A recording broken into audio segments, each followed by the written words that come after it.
Davis. Good morning, everybody. Welcome in to the big show here, World Soccer Talks Soccer Morning.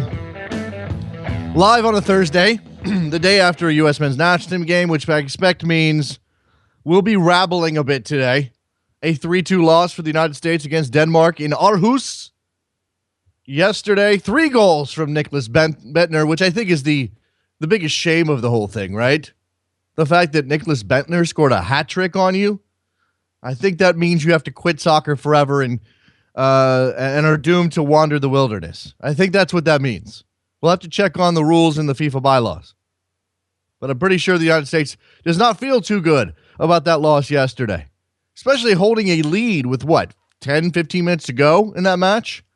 We'll get into all of that, certainly cover that. Break it down with Matthew Doyle from MLSsoccer.com, the armchair analyst. Get a name that's not a tongue twister, Matthew. Also on this show, Brian Quarstad, again from up in Minnesota after the big day as Minneapolis, St. Paul was announced as the next expansion city for MLS. There is some contingency there, and we'll break that down with Brian. There has to be a stadium deal done in the next couple of months, and everything has to kind of start, the ball has to start rolling pretty significantly from here. We'll talk to Brian about how likely it is that all of those pieces come into place pretty quickly in Minnesota. I don't really have any doubts, but then again, I'm not there. I'm not on the ground. I don't see how the political situation might impact this. So that's 2 great guests for you on a Thursday. We'll take your phone calls and your tweets after that, of course. Make sure you're following at Soccer Morning on Twitter. Go ahead and write the phone number down now, 347-756-6276, just to be prepared. It's good to be prepared. Don't be like Jurgen Klinsmann. Be prepared. I'm sorry, that's a cheap shot. Maybe he was prepared, and the United States just couldn't get the deal done. It's first in the headlines today, of course, is that U.S. loss to Denmark. The United States cannot finish a game. That has been a trend under Jurgen Klinsmann. I had the stat in front of me. I don't have it right now, but I think it's something like 13 of the last 14 games, the United States has given up a goal after the 75th minute. Once or twice or 3 times, it's something that you can sort of say, oh, okay, well, that happens. That many times, this is not just an outlier anymore. We're talking about something specific. Now, it's a friendly. Let's throw that out there. It's a friendly. How upset can you get about a friendly? I'm not going to sit here and call for Jurgen Klinsmann's head today. Figuratively speaking, I'm not going to call for him to be fired. That's not where we're at. We got the Gold Cup coming up in the summer. And yes, all of the friendlies that have piled up here with these poor performances are still friendlies. And yet you're just looking for signs of life.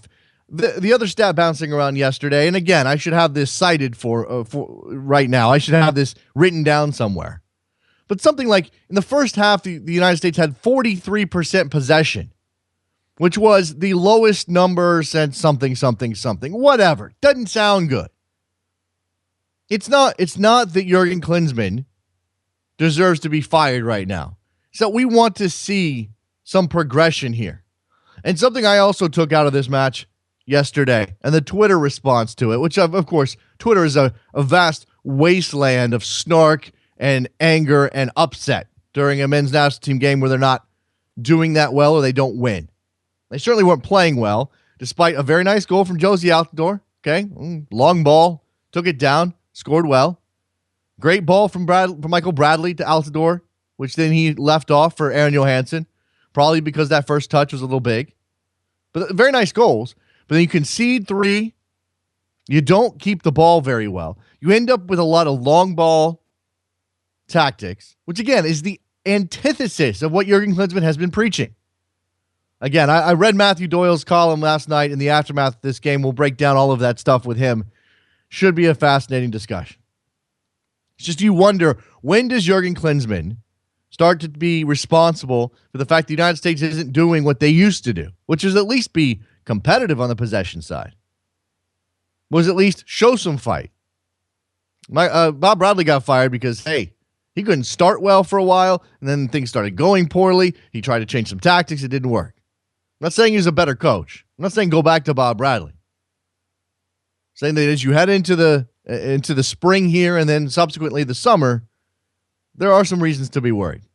Also, international friendlies yesterday, Germany tied Australia 2-2. Very good result for the Aussies. Apparently played very well. Lucas Podolski with the game equalizer for the Germans to sort of save face in that game. And in a game that was not a friendly, Honduras and French Guiana. Now, the winner of this tie, this series, goes into the Gold Cup group of the United States. And after the first leg, Honduras is down 3-1 to French Guiana. Shocking result. I don't have any other information other than, wow, what a scoreline. We'll see if the Contrachos can turn it around back at home. Mentioned the press conference there in Minnesota yesterday to announce Minneapolis-St. Paul as an expansion city for MLS. We'll talk to Brian Quarstad about everything around that. The Dark Clouds represented well. I was able to watch the feed provided by MLSsoccer.com.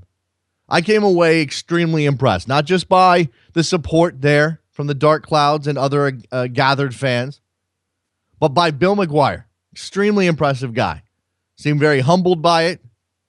Seemed to care very much about this project and about his city. In fact, at various times, it looked like he was tearing up a bit. This is that big of a deal for him, that big of a deal for Minneapolis and St. Paul, that big a deal for the fans there. And he certainly seems like a fan.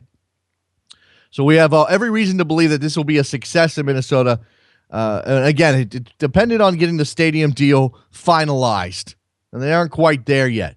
So more than anything, what this press conference was meant to do was, hey, we want to come here. If everything happens the way it's supposed to, we will come here. Another sort of push in the right direction by MLS. They show by a show of force, giving the community and the politicians involved reason to get this done. Interesting story out of Boston. I had a link shared with me yesterday by someone, I can't remember who it was. But it seems that the Crafts are actually making something of a push to get a stadium deal done in Boston, in South Boston. Now, this is tied to the Olympics bid for 2024. The Crafts are pushing to get a smaller soccer venue included in an area that would also be where a bigger Olympic venue would be. With timing a concern, the Kraft family has advanced negotiation with key stakeholders to build a soccer stadium in South Boston's, is it Whitett? I don't know. Trevor, you can tell me about that. I'm not familiar with that little area. The discussions, which were confirmed by multiple sources who requested not to be identified, could complicate the ambitious planning underway to potentially build facilities and related infrastructure for the 2024 Summer Olympics. Now, again, Boston doesn't have that bid yet. It won't be decided until 2017, but they are the U.S. pick to host the Olympics in 2024. And it seems the Crafts are making something of a push to get a stadium included for their soccer club. Also out of New York, interesting stuff from Jason Kreis, who says he's not quite sure about adding Xavi in the summer to his NYCFC roster. Something about fit, position, formation. I don't know, man. You got a chance to add Xavi. You probably should add Xavi. Obviously, David Villa would love it. It seems like a no-brainer to me. Don't go anywhere. When we come back, Matthew Doyle, the armchair analyst from MLSsoccer.com, will break down USA-Denmark with Soccer Morning, brought to you by WorldSoccerTalk.com.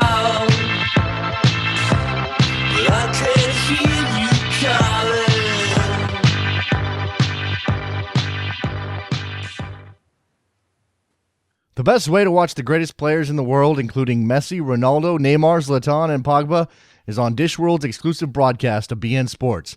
Dishworld is the #1 live international TV service in the U.S.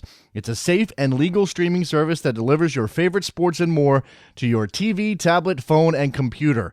For just $10 a month, you can watch La Liga, Serie A, and Copa America, as well as the New York Cosmos, Chelsea TV, Arsenal TV, and others with One World Sports and more top networks offered by Dishworld. There's no commitment, no annual contract, and no satellite dish needed. Don't miss the best leagues in the world on Dishworld. Sign up today at www.dishworld.com.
Welcome back to Soccer Morning on World Soccer Talk with Jason Davis. All right, time to break down that USA loss to Denmark yesterday in Aarhus with Matthew Doyle, the armchair analyst from MLSsoccer.com. He's up early. He's got some coffee in him. Matthew, how are you, sir?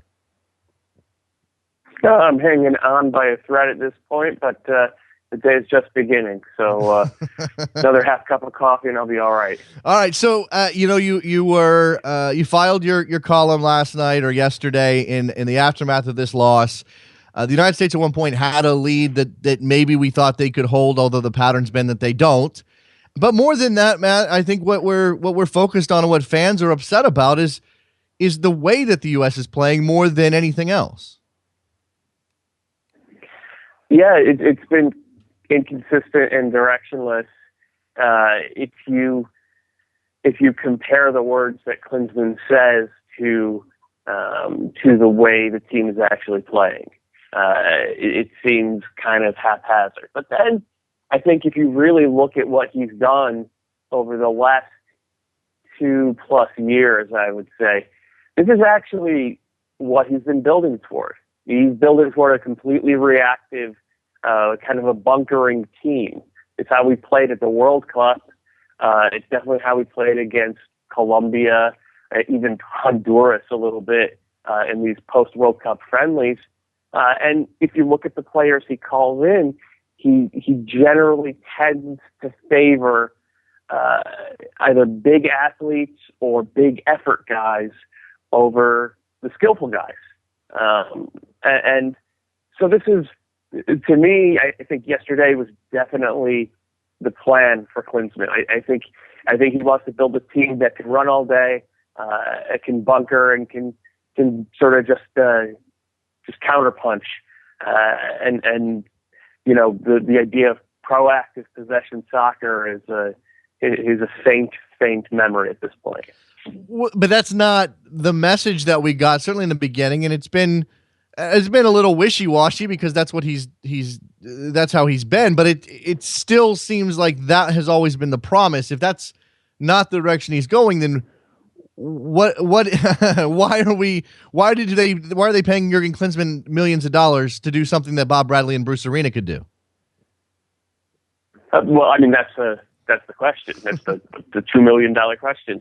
I think for as many criticisms as I have about Bruce Arena, Jurgen Klinsmann, the coach, Jurgen Klinsmann, the promoter, has been worth every penny for U.S. soccer in terms of making the game bigger here. There's no question he's been successful at that. The questions about success are around having the game better. And I would say no. I would say we're a distinctly worse U.S. national team and U.S. national team program than we have been since the mid-'90s. But, you know, you sometimes you pay for the sizzle and sometimes you pay for the steak, and Jurgen is delivering the sizzle. Okay. And I think that's what a lot of folks at the top want. Well, obviously, it's tough to get all of that in one package, Matt. But for the time being, for those of us who want the team to succeed, as well as for Klinsmann to go out and promote and show up on television and get the controversy flowing, which I'm all for. I mean, it's my job here to talk about this stuff. I still want them to win games. I still want, even if they don't win games, going to Denmark, fine. Maybe you don't expect to win. It's Europe. It's tough to win there, but play better and show me something. And that hasn't come. And there's I guess for me is right. watching the discussion happen live on Twitter, Matthew. And I know that that's not indicative of the entire fan base, but there's a lot of people either calling for Klinsmann to be fired or very upset, either one, or rationalizing this through, the United States doesn't have the talent necessary to go and really challenge. So this is to be expected, or let's not jump down Klinsmann's throat. Which one's right? I don't think either of those are right. The first one, calling for him to be fired, is wrong before the Gold Cup. He deserves to coach through the end of the Gold Cup and be reassessed just like Bob Bradley deserved it in 2011. But for what it's worth, I thought letting Bob go back then was the right decision. And the ones rationalizing it, saying we don't have the talent to play any other way, they're foolish. They're very, very foolish people. They haven't. I would question their ability to watch any game and correctly assess what's going on and the relative talent levels of two teams. And they certainly don't know their U.S. soccer history. What Klinsmann has going for him, and what the people who sort of run defense for Klinsmann have going for him, is he, among new fans and among certain members of the old fan base, and among people who learned the game by playing FIFA, by playing video games, Klinsmann has more credibility than U.S. soccer has. So he can say, we go out there and the players play scared, and I can't help that. I'm trying to institute a new mentality. Now, you and I, and people who have watched the U.S. national team for 25 years, know that playing scared is something that has never been associated with the U.S. But Klinsmann says it, and Klinsmann has a World Cup winners medal, and he has a European Cup winners medal, and that carries weight with a certain large, uneducated portion of the fan base. So he has leeway. He has this screen preventing him from being held accountable for purely results or purely aesthetics, and he's using it for every inch. It's masterful. He's an incredible promoter. The only way I can sort of rationalize what's happening at the moment, and yes, this is not his full team exactly, and we don't know what he's going to do at the Gold Cup, and I'm certainly not one of those people calling for him to be fired. He's got to get to the Gold Cup. He's got to go through the Gold Cup. But the only way I can rationalize this is sort of in the way that Army recruits are broken down before they're built back up, and that's the only way I can possibly think he's thinking. Is there anything possibly there that his notion is that he's got to break this down into its constituent parts and then start to build it back up? And let's be fair to the man. There is the element of going down the program and changing a culture from the youth levels on up. Yeah, I don't even know if I really want to give him too much credit for that. Okay. Because if you look at the changes he's talked about at the youth level, it's stuff Bruce Arena was talking about in 2004, 2005. And it's stuff that really the wheel started turning on it in U.S. soccer around 2007 or so. And Bob Bradley talked about it as much as well. The U.S. program at all levels, I'm talking U17s all the way up to the national team, has not won a knockout round game in a global tournament since the 2009 Confederations Cup.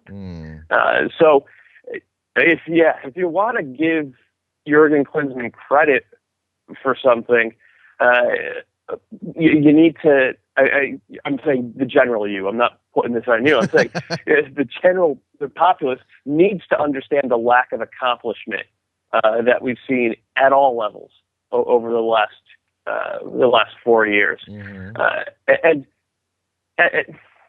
I'm not hung up on the results of the friendlies, because they are just friendlies, and we know there's a post-World Cup letdown. We saw what happened with Bob Bradley's team ahead of the 2011 Gold Cup, and I wasn't calling for Bob to be fired then, but Bob wasn't quite able to fix it. The concern about the results is that they're coming in the same way every time, and they happened in the same way last summer at the World Cup. So when the results, when the process from the friendlies matches the process that you saw in the games that mattered the most out of everything, that's when you get concerned and you say, okay, we can't give Klinsmann credit for too much here because he's not fixing what's broken. Let me turn directly to yesterday, just because there are a couple of things, tactically speaking, that were of interest and that you wrote about. One of them was the pairing of Michael Bradley and Alejandro Bedoya. I think it was surprised a lot of people to see Bedoya there in the middle, Matt. But in terms of how it actually functioned, what did you make of it? I thought Bedoya was asked to play as a 6. It's not a Jurgen Klinsmann lineup without at least one guy playing out of position. And I thought, to Bedoya's credit, he's a smart player. He's a very, very smart player. And the U.S., we're in no position to bench smart players. So I thought, to his credit, he did a pretty good job of it. I'd even say a very good job of it through the first 40 minutes. I thought he was the reason. If you look back at that game, because we all remember how it ended, the last 15 minutes, and that's going to give us recency bias. But if you look at the first 35, our pressure gave Denmark a case of the yips. They were not able to play out of the back, and they didn't. I don't think they completed a pass in that zone 14, that area right outside our goal, for the first half hour or so. And I think a lot of that goes down to Bedoya doing a good job of holding his position and allowing Bradley to be that sort of one-man kamikaze high press that he's so good at. So I thought that was good. But again, he's being played out of position. Morales comes in the second half, and he had a few gaps right at the start. But then the last 40 minutes, I thought he was very, very good. So I think one of the things Jurgen could do better is just play guys where they know how to play. And then the funniest example from yesterday is Brek Shea. Brek Shea has been a left winger his entire life until 6 months ago. Jurgen decided to start using him at left back. Now Brek starts playing left back for his club team. Where does Jurgen play him yesterday? Left wing. I mean, that's pathological. It is absolutely amazing. It's almost like he's sticking it to us every time he does this. It's just why? What possible reason could, or he's just overthinking it, Matt. And look, I don't know as much about soccer as Jurgen Klinsmann does, and I'm not going to claim to. But I can see some of the more obvious things that he's doing and still question them. One of the things that came up yesterday was clearly the back line and the communication issues and sort of how they functioned with the midfield in front of them. Give me a sense about where the issues were there in terms of, again, the press was effective for a while, but where did it break down? Well, they played in a high block press, and then rather than retreat sort of slowly or incrementally and press or try to clamp down right at midfield, it went straight from high block to low block. And if you look at, I'm going to use Bruce Arena's teams as a comparison, because first of all, because I still think he's the gold standard for U.S. coaches. Second of all, because he's the gold standard for protecting a lead, which this U.S. team can't. And what they do is apply selective diagonal pressure at the midfield stripe, right? So you'll have the forwards sort of shaping the outlets of the opposing team and trying to get them to go right down the alley, right? Either one sideline or the other, because the sideline is always your best defender. And they bring, it was Sarvas last year, they would bring Sarvas bombing out to be that second man in and either hit a hopeful pass before the attacking player really wanted to, or actually have to turn around and cycle back again. The U.S. doesn't do that. If you look at the second goal, Bradley comes out and applies that pressure. Everyone else stands still. Now, I think that was of a piece with how the U.S. played yesterday, because it was either all high press or all backline bunker, compress the two lines, and kind of scramble in your own area.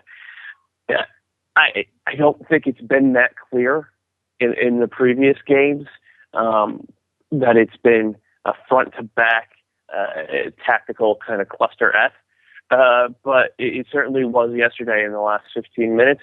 And then there are the fitness issues on top of it. And I think the whole fitness discussion a couple of weeks back was kind of a false flag program to distract from real tactical issues.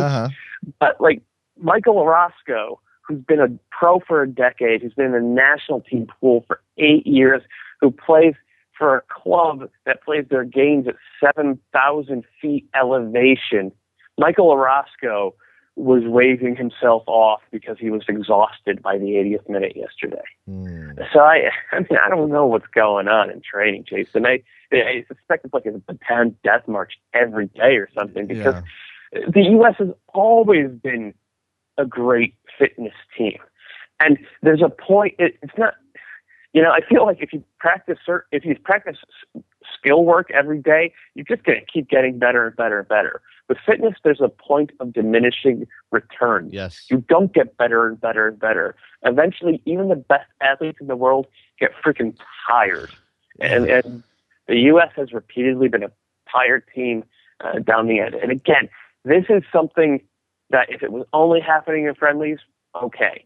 But it happened in the damn World Cup. Yeah. If you can't see what happened in your 4 World Cup games and be a little concerned and start to fix it, I don't want to finish that. I don't want to finish that sentence. There's clearly something pretty wrong. Yeah, it's pretty easy for Klinsmann to call out the players for their fitness issues, especially in a January camp where a lot of those guys have been in their off seasons for weeks. When clearly there's something else going on here.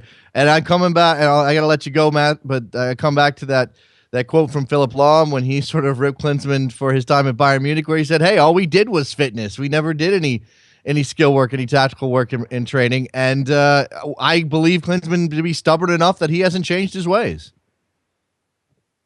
I don't think he has, from the stuff that I've heard from guys in camp and guys around the team. And I mean, I think we all saw that Grant Wall report a couple of weeks back saying that there's real frustration in the camp. I mean, Grant doesn't need me to confirm his reporting, but I can 100% confirm that I've heard that from several of the players and from people around them. So it'll be interesting. Maybe Brian Strauss has got another article brewing that can save Klinsmann's job a second time. So we'll see. Matthew Doyle, the armchair analyst over at MLSsoccer.com. You're already following him on Twitter, I'm sure, and you should be reading his stuff. Matt, thank you for getting up early and talking to us about that ugly game. Yeah, early to bed, early to rise, Jason. You know the drill. All right, let's take a break. When we come back, we're going to shift to other American soccer news. MLS in Minnesota. Brian Quarstad from the Northern Pitch will join us to talk about that big announcement yesterday. Don't go anywhere. Soccer Morning, WorldSoccerTalk.com.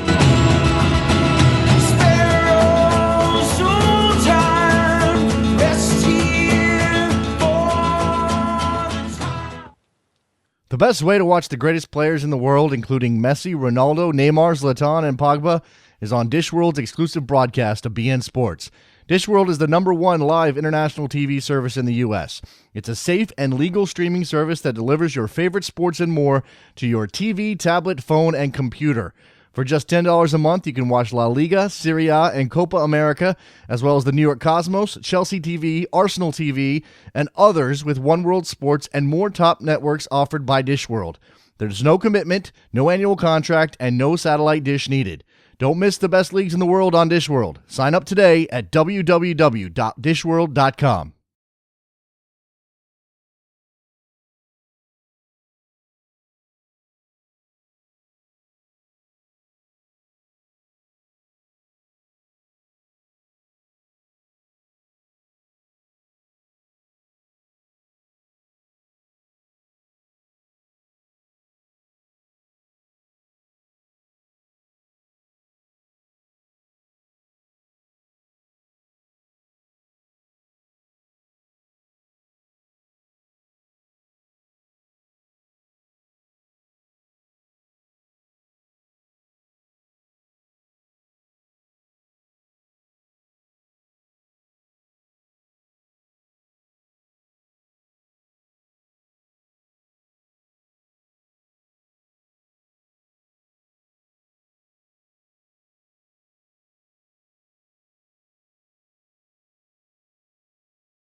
Welcome back to Soccer Morning on World Soccer Talk with Jason Davis.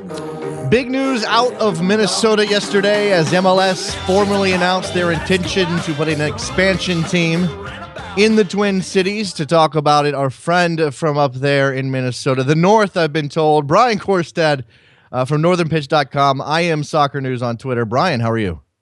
I'm very good, and you're right. That is the new kind of keyword that they're using is the North. We're no longer the Midwest. So Yeah. We're saying we're going to embrace it. Yes, I've been told that on Twitter. Obviously, Don Garber mentioned that yesterday at the press conference. Brian, the press conference itself, the amount of fans that were obviously in attendance. I mean, we're talking about during the workday on a Wednesday. Clearly, this was a big deal for a lot of people. Just give me the scene and give me how much this felt like the fruition of a lot of work on the part of a lot of people. You said it exactly correct. It has been a lot of work by a lot of people, smaller profile, larger profile in so many ways. And it was a big event yesterday, a very exciting day. For any of us, like myself in particular, Bruce McGuire, I think of him as another one, us guys, and even Mark Abbott, he was a ball boy, as Don Garber had addressed. He lived in the Twin Cities from 72 to 86, I believe it was. So there's a lot of people. This was a really big day for that. Saw the kicks go away and the strikers, the Thunder come back, the Thunder go through, many variations. We've talked about this before, and change into the Stars, and then finally become Minnesota United. And it was a big time event with big time people there, held in a really cool way with hundreds of people there, including, besides the dark clouds, but soccer coaches, high school coaches, college coaches, just anybody involved with soccer, and a lot of dignitaries. Yeah. So it was held in a fantastic way, and it was at Target Field, which is the Twin Stadium, which is a really beautiful baseball facility, built 10 years ago, I believe now.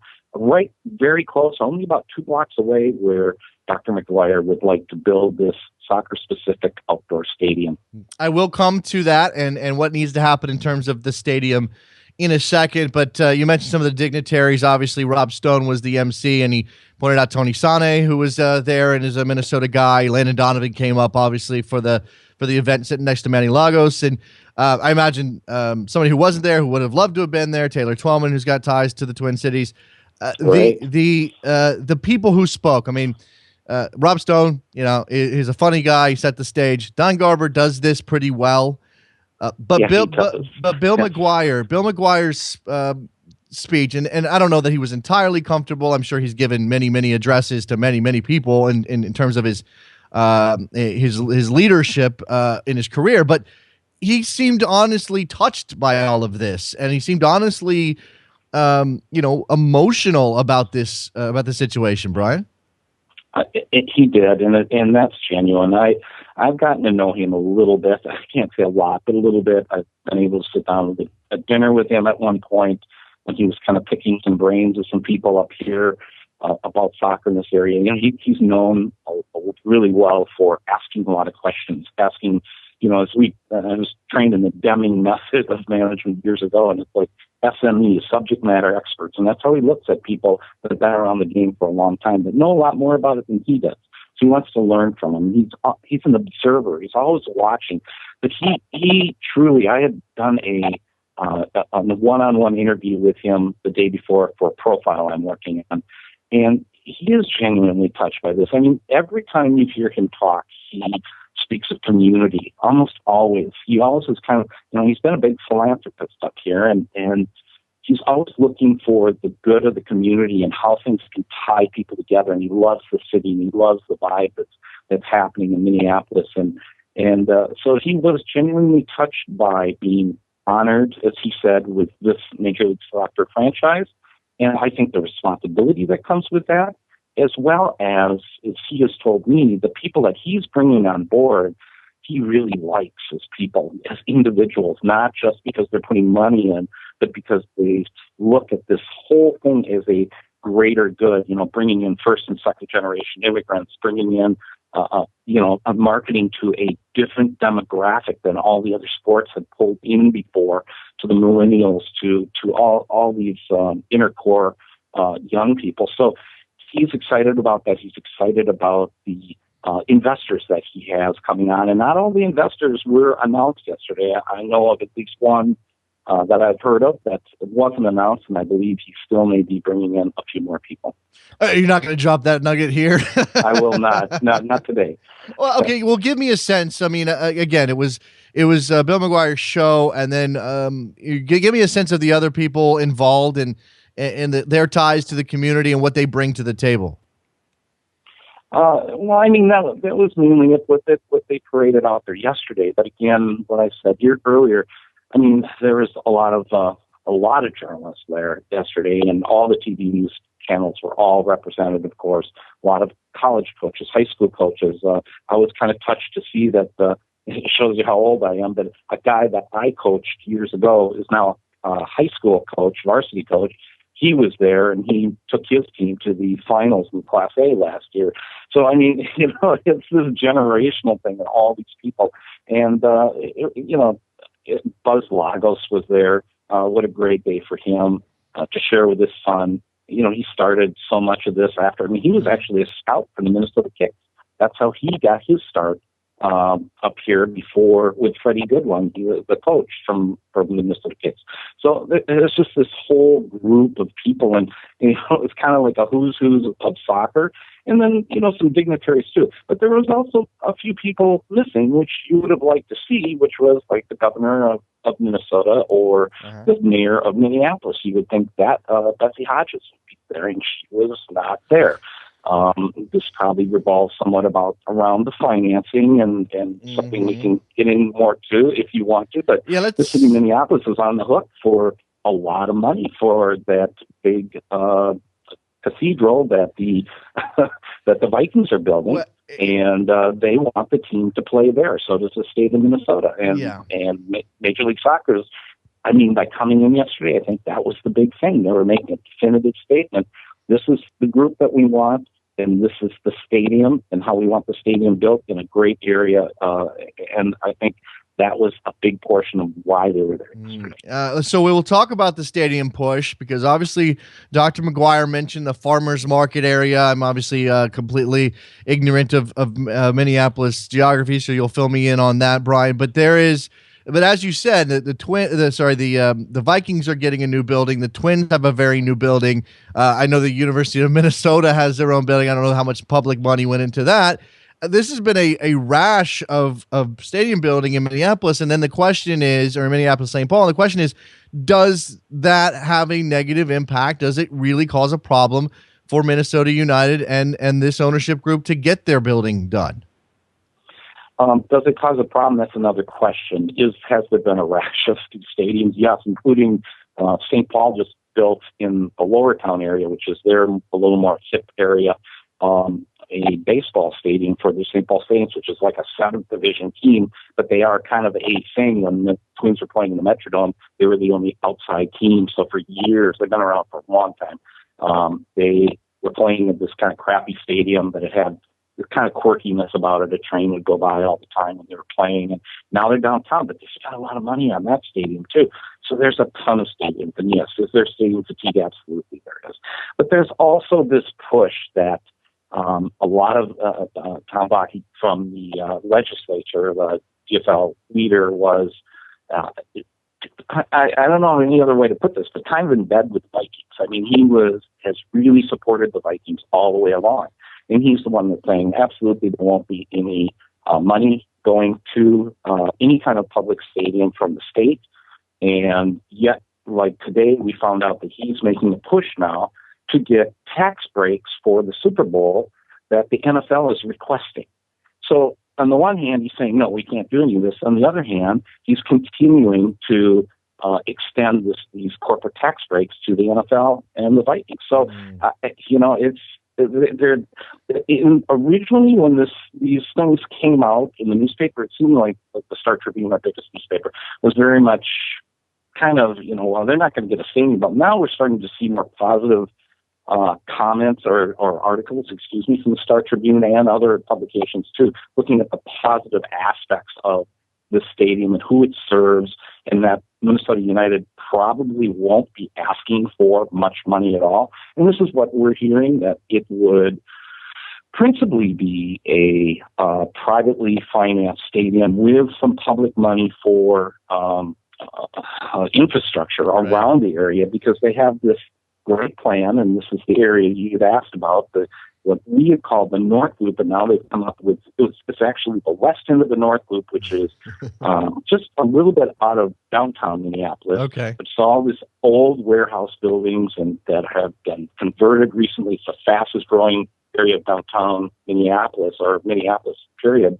A lot of these old buildings being converted to lofts and condos and apartments, and even grocery stores going in down there now, and restaurants and bars, and very hip, cool area.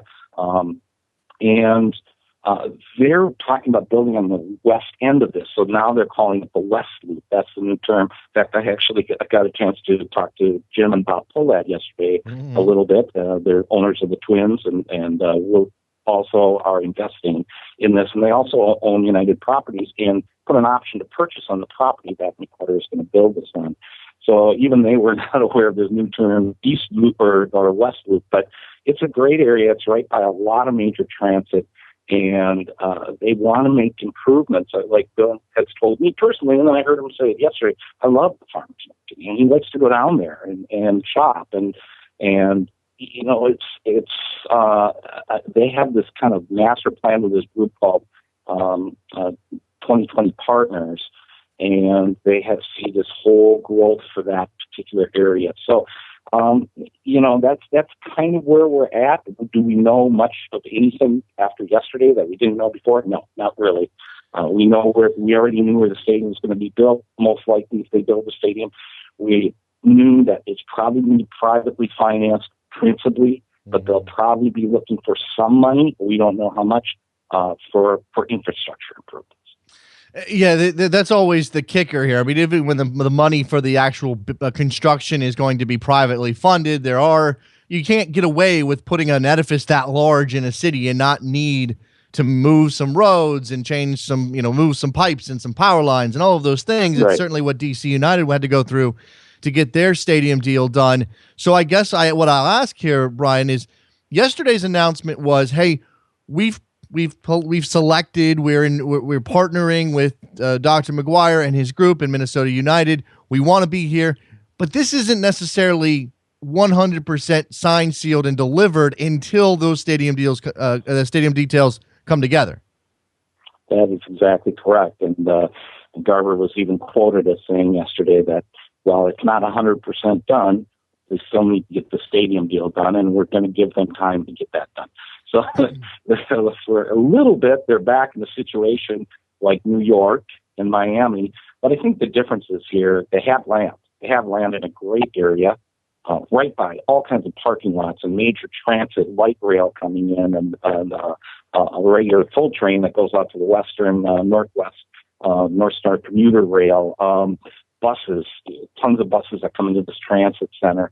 And it'll actually be the stop for these two light rail centers or light rail trains that are going to be extended to the southwest suburbs. So it's a great location. They have the land. And I talked to the Pohlads yesterday, and they told me that even if the stadium didn't go in there, they wanted to do something with that money, with that property. So they haven't actually signed the deal to purchase it yet. They just have an option on it, but they want the property, and they will be purchasing it one way or the other. So, there's still some things to be done, and what's a little disturbing is the Vikings are still saying we still think we have a good facility, and we are going to keep an eye on the situation. So they've been, it's been reported now that they were actively lobbying against McGuire's group in the legislature to make sure they don't get any kind of funding at all. Do you think that still goes on now, even though MLS has made the big show? Even though MLS came to town and pitched the tent and held the circus, the Vikings will still be pushing against this? They congratulated Minnesota, in a quote in the Star Tribune this morning, they said they congratulated Minnesota, but they are continuing to monitor and watch the situation. Is how they put it. Brian, before I let you go, I want to ask you about this move in the context of the NASL. You're, as you mentioned, the iterations of Minnesota soccer professionally. You've been following and covering them all, from the Thunder to the Stars and now to Minnesota United. This seems to be a straight poaching of Minnesota United, provided the stadium gets done, and that this team with this image and with what they've built there in Blaine will move over to Minneapolis, will become an MLS team. And I thought it was interesting. We had a statement from NASL yesterday right before this event took place. Then we had Don Garber on the dais saying things like higher level, higher level, higher level over and over again. We've entered a passive-aggressive war of words situation here, and I wonder where this leaves the NASL. As a guy who wants American soccer to succeed, what do you make of this for that league? Right. I covered that league for so long, especially in the early years, as you did as well. And, I think one of the things that was in the NASL statement yesterday was, which I think they kind of need to take this approach that we're creating teams that can step up, if they want to, but we have teams that are happy where they're at. And honestly, I talked individually to Dr. McGuire and to Nick Rogers, the president, and they were quite happy with the NASL in many, many ways. But I think for them, if they were playing in a different city, if they were in Indianapolis maybe, or if they were in Jacksonville where they didn't have any kind of competition, I think they might have stayed in the NASL. But in their situation here, with four major league teams already, Division I college team and stadiums, and the threat that the Vikings were going to come in and do an MLS team in their stadium, I don't think that they had any options. And so I don't think this is so much of them choosing MLS over NASL. Of course, it's a higher league. People will come out. We're excited about it because you're going to have the star power, right? Mm-hmm. But I think there was a lot of things I liked about the NASL, and there's a lot of things that I liked about Major League Soccer as well. Yeah, there's clearly you're clearly skipping some steps when you join MLS, which is 20 years old, has the star power, has the built-in element of the television deals and the like. Although NASL over a longer timeline could be something. I think that it's pretty clear right now that league's going to suffer, Brian, because of the profile of MLS, because there are going to be fans who, for whatever reason, don't rate the NASL, aren't aware of the NASL, aren't paying attention. And clearly, obviously a location move is a big deal for this team as well. But you're going to have fans in that city who are like, oh, a soccer team, MLS, ESPN, Fox, okay, now I'm interested. That's true. I mean, you cannot deny that. And I think even the team right now is taking advantage of that, doing a lot of advertising, saying, we're going to MLS, come buy season tickets now. It'll be interesting to watch how this unfolds. We always wish you best of luck on the team getting the stadium deal done. Brian Quarstad, northernpitch.com. You have to read this website as you track all of this stuff happening up in Minnesota. And I Am Soccer News on Twitter. Legacy guy, fantastic stuff. Brian, thank you so much. Thank you, Jason. All right, let's take a break. When we come back, we'll open up the phone lines, 347-756-6276. We'll take your tweets, your questions, USA, expansion, whatever else is on your mind. Don't go anywhere. Be right back.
Welcome back to Soccer Morning on World Soccer Talk with Jason Davis. Back on Soccer Morning, we dive straight into the phones. 417, you are on the air.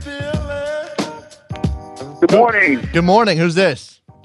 This is Al speaking again. Love your show, by the way. Appreciate it, Al. Oh, you're welcome.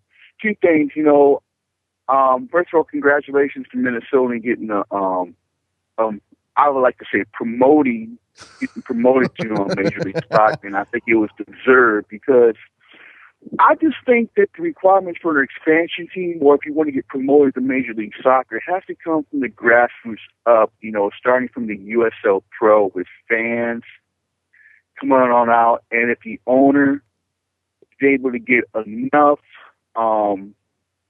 sponsors and investors, to invest on a team. And to me, I think the way how Minnesota was able to do that within 5 years, I think that should be the requirement for a team to get promoted in Major League Soccer instead of just, attending maybe one or two international friendly matches, games that are like 40,000, and you say, Yeah. Demand it. Well, it I'm with you to a certain extent, and we've certainly seen teams that have built from the grassroots level. I mean, grassroots is maybe the wrong word, but they have built something there in the lower divisions. Orlando is riding a wave that they started building a couple of years back when they made the move from Austin. But that don't act like that was a long time coming for Orlando. That happened very, very fast for them. We've seen teams come quote unquote come up, like Portland, like Seattle, like Montreal, like Vancouver, be successful. I think that's a good base to have. But I do think that there's certainly room in some other cases to find reason to go outside of that paradigm. Now, you do take a bigger risk, but if you have somebody like Arthur Blank in Atlanta, who's got money on top of money, and he's going to make concessions to putting a team in the stadium. I don't like the whole football stadium thing at all. To say that, but I get why they signed up with him though, and he adds strength to the league. And the same thing goes for whether you like their background and who they are and where they come from or not. It's the same thing with City Football Group and what they're doing in New York. Now, I said that's a mistake if they can't get the stadium deal done in a couple years, and I stick to that, but I get why MLS signed up with them. You got anything else, Al? Yes, also the U.S. friendly matches. I kind of think that Clemson's kind of using this kind of like an exhibition game, with some of these friendly matches. Should we be concerned about the fact that U.S. lost 3-2 like that? Yes, but I wouldn't panic until if we don't do well in the Gold Cup, then he's in trouble. Oh no, yeah, his situation, his job should be on the line with the Gold Cup, in my opinion. I don't think it will be. Yeah. I think he'll continue. I think he's going to take this team all the way to 2018 if he wants to stick around. It's up to him. Because I think he's the one calling the shots now in terms of his employment. I think Stino Galati has bought all in. Al, I got to move on. Appreciate the call, man. Thanks Thank you. There you go. 419, you're on the air. Yes, I wanted to talk about the Klinsmann, but I think that under the thing that seems like no one's talking about is the lack of progress with the youth teams. I know that was a big part of what he's talked about from the beginning, but there hasn't been any real growth or success with any of the youth teams in the last several years of his tenure, and it doesn't seem like the progress that we're expecting to see change in that area has actually happened. It seems to be the same old. And you guys mentioned about that earlier on the show. Yeah, I think that in terms of the winning games issue, I mean, that's what Matthew Doyle was focusing on a bit when he talked about the program under Jurgen Klinsmann. It's the lack of winning games. I think, and I know there's a disconnect here, and I know people will have a problem with this statement on some level only because the teams aren't winning. But I think this is the current generation of U17 players, of U20 players, up to U23, are the most talented America's ever produced. Does that mean that they are effective as a team? And does that mean anything for the senior squad?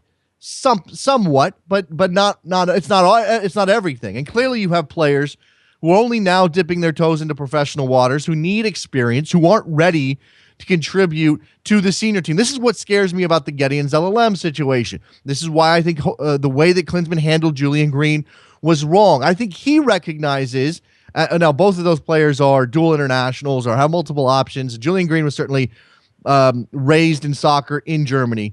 But even then, I think Klinsmann recognizes that the America's best talent relative to the rest of the world is at those younger ages, U20s, U19s, on down.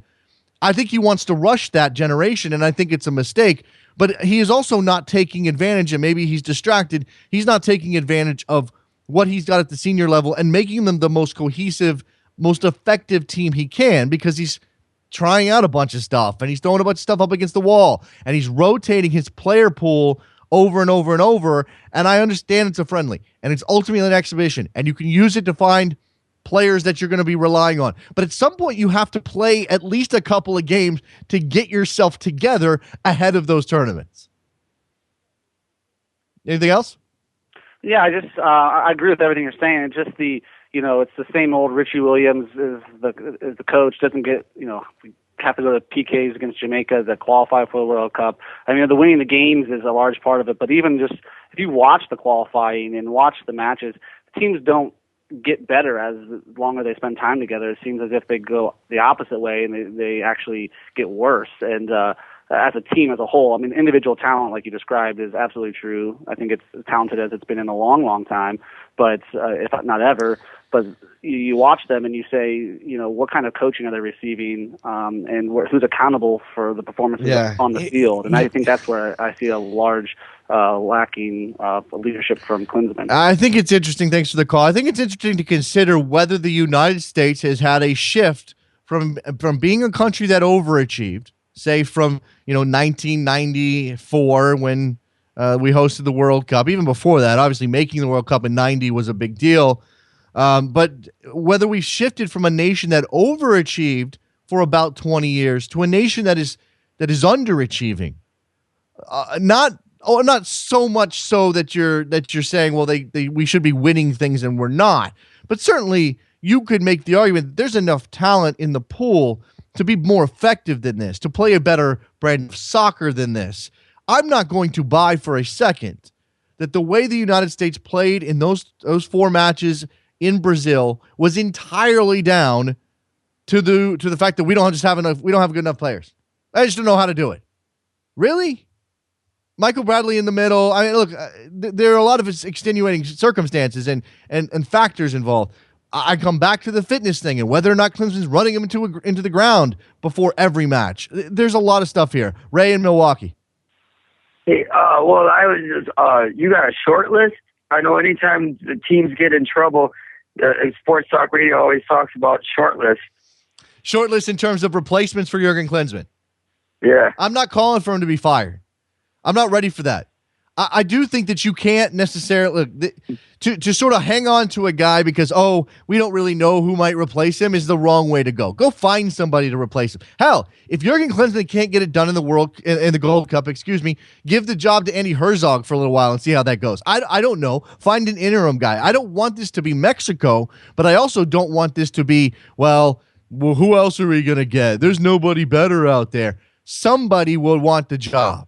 Somebody of decent quality will want the job. Maybe by the time you come around to the end of the Gold Cup, Trevor's wet dream of Marcelo Bielsa is available again. Maybe something like that comes to fruition, Ray.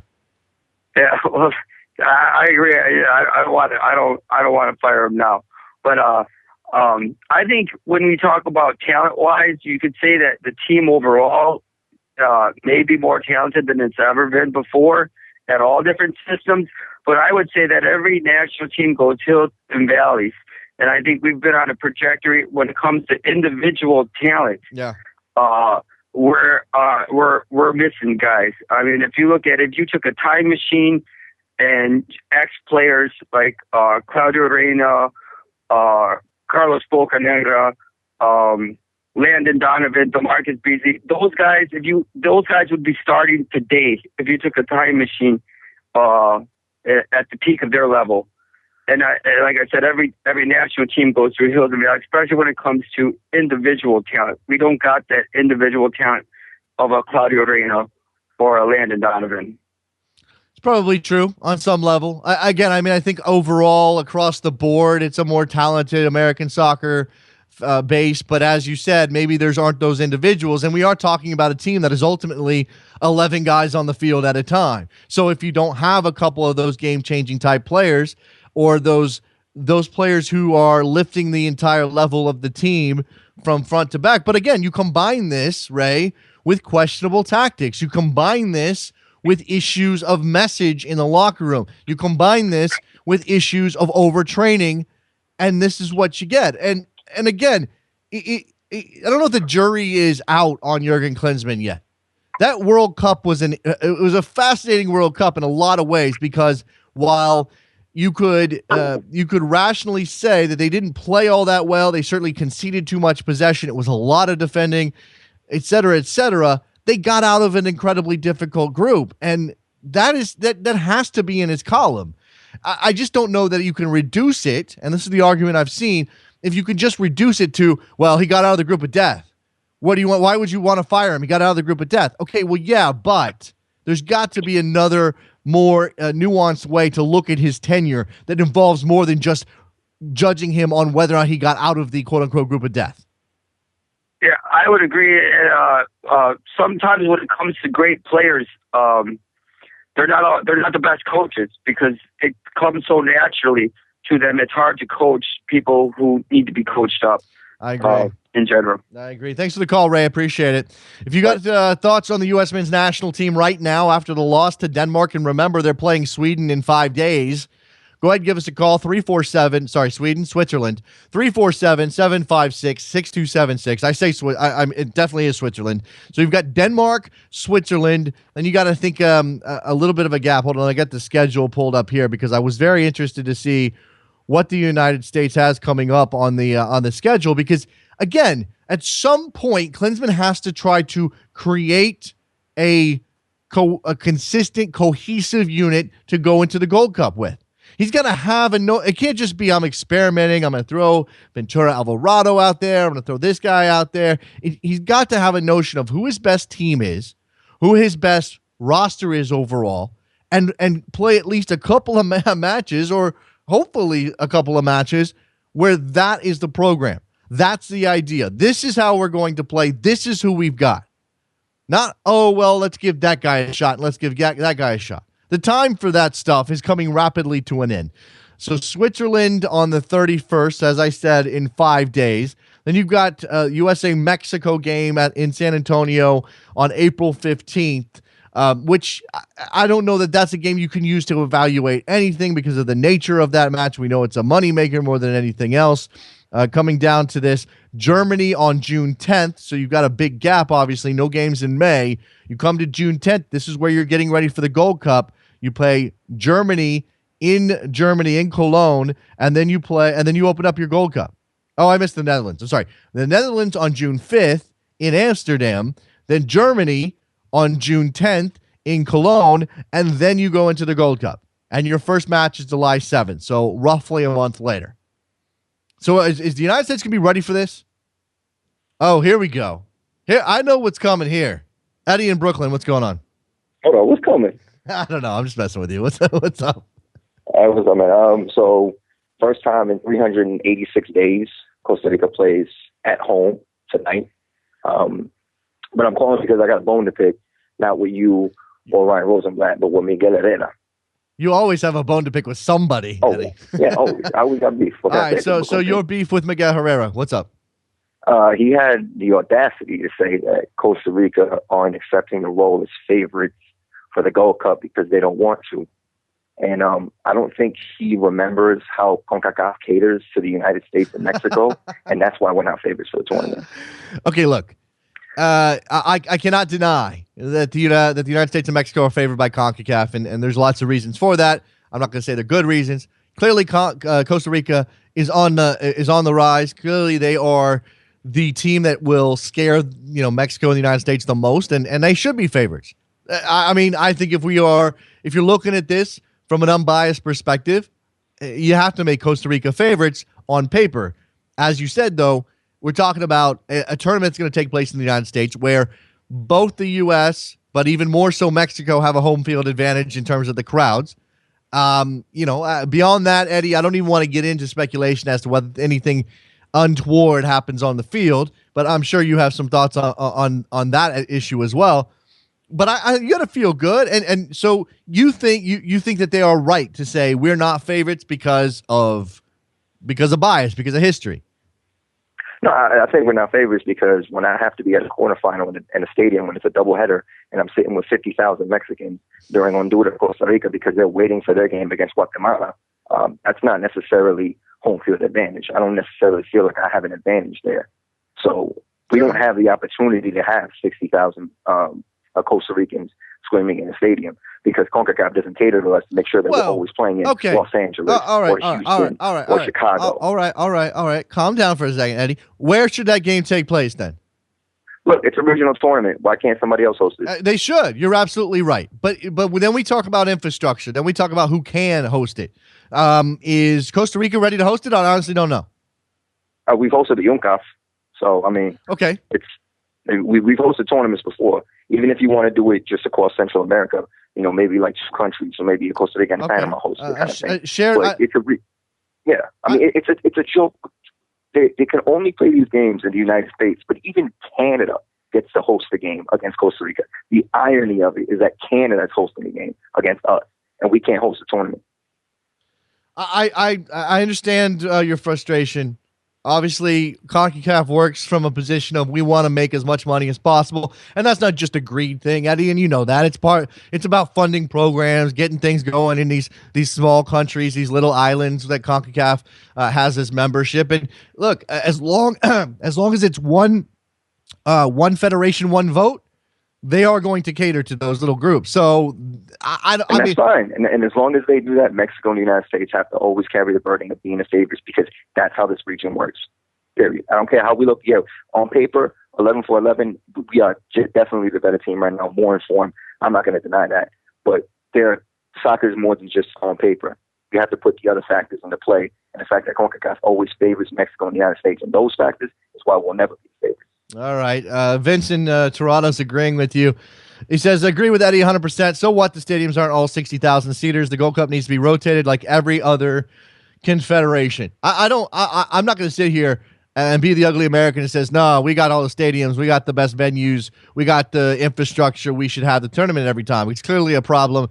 It's clearly something that CONCACAF needs to address. And considering everything else that Jeffrey Webb has taken on, the fact that this hasn't become a real issue, I think it's been mentioned, but the fact that this hasn't become a real issue is probably a black mark against him. I think that's right. Yeah, that's why I want every other Costa Rican and every other Central American or Caribbean to join me on Twitter and keep blasting CONCACAF on a daily basis just because we can. Because in all seriousness, this is a joke. All right. I got you, Eddie. I still think that your boys are going to do very, very well, have a good shot at winning it all. But and I'm sure you think that as well. But of course, there are some issues that they have to overcome that most teams don't. You got anything else, man? No, that's pretty much it. All right. Get that off my chest. All right, you picked your bone. There you go. Eddie in Brooklyn. Appreciate the phone call. Last couple minutes of the show here on a Thursday, 347-756-6276. You want to jump in on the United States, on CONCACAF, and rotating the Gold Cup, anything like that. Again, I think there's a couple of things with the Gold Cup. One, rotate hosting. I think that's only right, only fair. Two, let's go to every 4 years. Now, what's the reason again that this is a tournament that happens every 2 years? I know there's one out there. Is it just about money? I mean, look, we know why. Nobody's. I don't think anybody is even claiming that the United States doesn't host this tournament because that brings in the most money for CONCACAF. Clearly, that's the reason why. But you know what? It would actually strengthen the argument for CONCACAF to get another World Cup place if we could find some way to give the stage to some other countries, to have them be able to perform in front of home crowds and get the boost that comes with that. I mean, obviously, I don't think Honduras is prepared to host a Gold Cup all by itself. Maybe Costa Rica is not prepared to host a Gold Cup all by itself. Mexico obviously could in a split second. So if that's the case, should CONCACAF be working harder to find a way to move this tournament? And if that's in the works, I need to know about it. We need to know about it. That's something we need to be aware of. And CONCACAF needs to figure out how to be more equitable about this. And you got what? One Gold Cup game or one venue, one hosting site in Canada for this tournament. Toronto's got some games, right? Or at least one game. I'm not sure what the entire schedule looks like. But I know Canada is on the list. So it's the United States and Canada? Well, not really. United States and Toronto.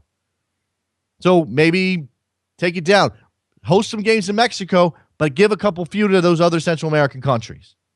If there is an issue with working with multiple countries, I'm sure there would be. And I'm sure I'm not aware of all of the red tape that needs to be fixed in order to make those things happen. But work harder to figure out a way to do that. All right. And Oscar is pointing out that it's every 2 years because it's the only way for smaller CONCACAF nations to get quality games on a regular basis. They have the regional tournaments, UNCAF and the Caribbean Championship feed into the Gold Cup, and you hold those matches so you can get qualified for the Gold Cup. This is why Honduras is playing French Guiana. 310, you're on the air. Hey, Jason, it's Pete from LA. What's going on, Pete? Hey, about the Gold Cup, you're mentioning about how it's every 2 years. I got to say, I'm pretty annoyed with it just because I've kind of blocked out that month from paying attention to MLS. Okay. I mean, it's like so much of what goes on. I mean, I'm a Galaxy fan, and, you pull out the national team players from the Galaxy, you pull them out from the other teams, you're just dealing with games that just aren't as compelling. Mm-hmm. And I kind of wish we didn't have Gold Cups to deal with during the MLS season. Yeah, I don't think there's any way around this. I mean, they're just not. You hold your international tournaments in the summer. That's an issue of the usual calendar, sure, but it's also about weather. It's about making it the most attractive tournament possible. So if you're going, you have to have the Gold Cup in the summer, but then MLS is playing through the summer, and clearly MLS can't take a full break around the Gold Cup. Then the season is going to go into the end of December, or you're going to have to start the season in February, early February. I don't know if those things are possible. I think it's difficult. I mean, we complain about the MLS schedule all the time. Number one, I don't advocate for a season shift. Trevor does, by the way. He's on the record. He wants those championship games in June instead of December, and I kind of get that. But so I don't advocate for that. But I do think that it is incredibly frustrating, again, when MLS has to play through international breaks, and when the Gold Cup comes to town, you have those dual focuses, and you have a lot of players who are gone from their club teams because they're playing in CONCACAF. And as MLS grows, the number of CONCACAF players, top-level CONCACAF players, is only going to get bigger and more impactful on the MLS game. So I'm with you. Yeah, I mean, one last thing is just I think the way MLS structures things makes it a worse impact, because if they were able to kind of have a strong all-around roster, you'd have more guys who were good, but just underneath the level of the national teams. Instead, you have this approach where you got 3 or 4 guys who are like really strong. Those are bound to be the guys who are on these national teams and get pulled out. Yeah. Appreciate the phone call, Pete. Thanks a lot, man. Cool. Take care. All right, there you go. All right, it's time to wrap up this edition of Soccer Morning on a Thursday. Thank you very much to our guest today, Matt Doyle, the armchair analyst over at MLSsoccer.com, and Brian Quarstad from up in the north, Minnesota, where they're expecting to have a new team. I'm holding up the mug, and I haven't even mentioned it yet. Backheel.com/store to buy a Soccer Morning mug. Thank you for doing that, everybody who already has. 3nilfc.com to buy a Soccer Morning t-shirt. If you noticed, if you follow me on Instagram, and like maybe 10 of you do, it's the same as my Twitter handle, DavisJSN. I tweeted a picture of the scarves today. I got a new scarf, and I like to do this. I want to highlight the new scarves. This one right here, and I'm not positive who got it. I think Auntie said on Twitter that he sent money to them, and they sent the scarf to me because he put my address in. Anyway, it's Ann Arbor, AFC Ann Arbor, so I'm not sure what they do and who they are, but it sounds pretty cool. It's a pretty cool scarf. If you have any interest in sending me a scarf to put on the wall, hit me up on Twitter at DavisJSN, and I'll let you know how to do that. All right. Anything else to review? Are we all just amply Are we done? Are we rabbled it all out? Are we like, our souls are at peace now? I guess Switzerland next week. I don't know. MLS this weekend. Lots of things to talk about. Soccer Morning, brought to you by World Soccer Talk. We'll talk to you guys tomorrow. Bye.